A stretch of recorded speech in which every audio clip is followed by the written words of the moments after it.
Bonjour et bienvenue. On a entre les mains une collection de sources assez fascinante sur l'un des plus grands essais de l'histoire européenne. Bonjour.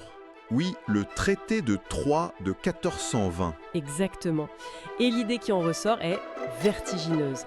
La France et l'Angleterre, les deux grands rivaux, qui auraient pu devenir une seule et même superpuissance. C'est ça. Notre mission aujourd'hui, c'est donc de démêler, à travers ces documents, ce qui s'est réellement passé et d'essayer de comprendre à quel point notre monde moderne, il a tenu à un fil. Et ce qui est frappant, c'est que ce fil, c'est la vie d'un seul homme en fait, le roi Henri V d'Angleterre. Ah oui, On va voir que sa mort prématurée d'une maladie en 1422, c'est pas juste un détail, c'est peut-être l'événement biologique le plus important du XVe siècle. carrément. Oui, oui, c'est ce qui a empêché la naissance de cet empire et a permis à la France et à l'Angleterre, tels qu'on les connaît, d'exister. C'est une affirmation incroyablement forte. Alors, pour la vérifier, commençons par le début. Pour qu'un tel traité soit ne serait-ce qu'envisageable, il fallait que la France soit dans une situation... Catastrophique. Le mot qui me vient, c'est effondrement. Sur le papier, la France, c'est le royaume le plus riche, le plus peuplé. Le colosse de l'Europe. Voilà. Mais en réalité, le pouvoir est vacant. Et la cause, c'est une tragédie personnelle qui est devenue une catastrophe nationale. La folie du roi Charles VI. C'est vrai. Ces crises de démence sont terrifiantes. Les chroniques de l'époque, qu'on a ici, décrivent des épisodes où il oublie son nom, il ne reconnaît plus sa famille, et même, son délire le plus célèbre, Il se croit fait de verre. Il se croit fait de verre, exactement.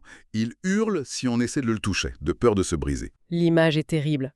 Et avec un roi incapable de régner, j'imagine que le pouvoir est à prendre. Bah exactement. Et deux branches de la famille royale vont se lancer dans une lutte à mort. C'est une guerre civile, une vraie. Entre les Armagnacs, d'un côté, Fidèle au fils du roi, le dauphin Charles. c'est ça, et de l'autre, les Bourguignons, menés par le duc de Bourgogne, Jean sans peur, un des princes les plus puissants d'Europe. Et au milieu de ce chaos, il y a un troisième acteur qui observe tout ça avec beaucoup d'attention depuis l'autre côté de la Manche, Henri V d'Angleterre. Ah, lui, c'est un stratège redoutable et d'une ambition démesurée. Il voit la guerre civile française non pas comme une opportunité de pillage, Non, pour lui c'est plus profond. c'est un signe de Dieu, un signe que la couronne de France lui est offerte.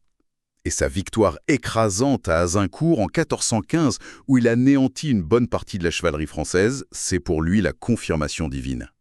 Et après ça, il change de stratégie. Complètement. Il ne se contente plus de raids, il conquiert la Normandie, méthodiquement, ville par ville. Il s'y installe en souverain. Mais même avec la Normandie, il est loin de contrôler toute la France. Le vrai tournant, ce qui va faire basculer la guerre en sa faveur, c'est un meurtre. C'est l'événement irréparable. Le 10 septembre 1419, sur le pont de Montereau. On organise une rencontre pour réconcilier les deux camps face à la menace anglaise. Mais c'est un piège. Et Jean sans peur, le duc de Bourgogne, est assassiné. Massacré à coups de hache, sous les yeux et probablement sur l'ordre du dauphin Charles. C'est une erreur politique monumentale. Parce que son fils, Philippe le Bon, ne va chercher qu'une seule chose, la vengeance. Une vengeance totale. Pour lui, l'ennemi n'est plus l'Anglais, c'est l'assassin de son père. Du coup, il fait un choix radical, il s'allie avec Henri V. Et c'est cette alliance anglo-bourguignonne qui change tout. Tout. Elle donne à Henri V le contrôle de Paris, du nord de la France et surtout du vieux roi fou. Le terrain est prêt pour le traité. On arrive donc à ce fameux traité de Troyes, le 21 mai 1420. Les clauses sont brutales. Le dauphin est déshérité, Henri V devient régent et héritier, et il épouse la fille du roi, Catherine de Valois. Voilà, sur le papier, une double monarchie est créée. Mais il faut corriger une idée reçue, je crois. Oui, absolument. Le traité ne livre pas la France à l'Angleterre. L'historienne Anne Curie insiste bien là-dessus. C'est une union personnelle. C'est ça. Chaque royaume devait garder ses propres lois, ses coutumes. Ce n'était pas une fusion, c'était le partage d'un même roi. Un peu comme... Comme quand le roi d'Écosse est devenu roi d'Angleterre plus tard. Deux royaumes, un seul roi. C'est une excellente analogie. L'autre mythe, c'est la méchante reine Isabeau qui aurait trahi son fils. En réalité, c'est de la propagande. Le traité justifie la mise à l'écart du dauphin par un acte politique très concret, le meurtre de Montereau. D'accord. Donc le traité est signé. Mais un traité, ça reste un morceau de parchemin. Et c'est là qu'on arrive au cœur de notre sujet. Le vrai point de bifurcation. pas en 1420, mais 2 ans plus tard. C'est le moment crucial. Printemps 1422, Henri V mène le siège de Meaux. Le siège est long, éprouvant, Et les conditions sanitaires, j'imagine? désastreuse, comme toujours à l'époque. Et c'est là que notre histoire, la vraie, se joue. Henri V, le conquérant, contracte la dysenterie, une simple infection intestinale. C'est fou. Il est ramené mourant au château de Vincennes. Et il y meurt le 31 août 1422, à 35 ans. Et le vieux roi Charles VI meurt quelques semaines après, du coup, le traité s'applique. Mais à qui? À un bébé, le fils d'Henri V, Henri VI, a à peine 10 mois. Dis-moi. La double monarchie naît avec une régence, un conseil de nobles qui se déchire. Et c'est cette faiblesse qui donne une chance inespérée au dauphin déshérité, réfugié au sud de la Loire. L'histoire du monde a donc basculé à cause d'un microbe. Alors, faisons tourner la roue. Imaginons que le système immunitaire d'Henri V soit un peu plus robuste. Il survit. Qu'est-ce qui se passe? Ah, tout change. Immédiatement.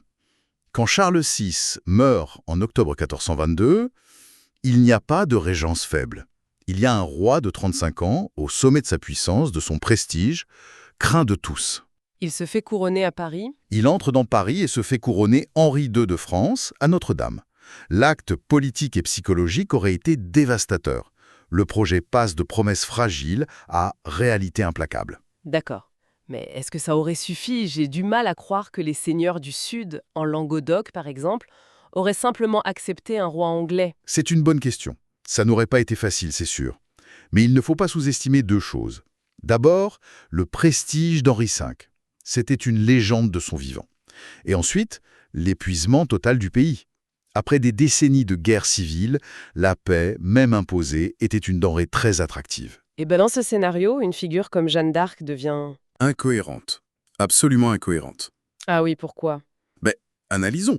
Dans notre réalité, la régence anglaise est faible. Ça crée l'espace pour l'épopée de Jeanne, qui culmine avec le sacre de Charles VII à Reims le 17 juillet 1429. Ce sacre restaure sa légitimité. D'accord. Mais dans notre alternative, que proposerait Jeanne?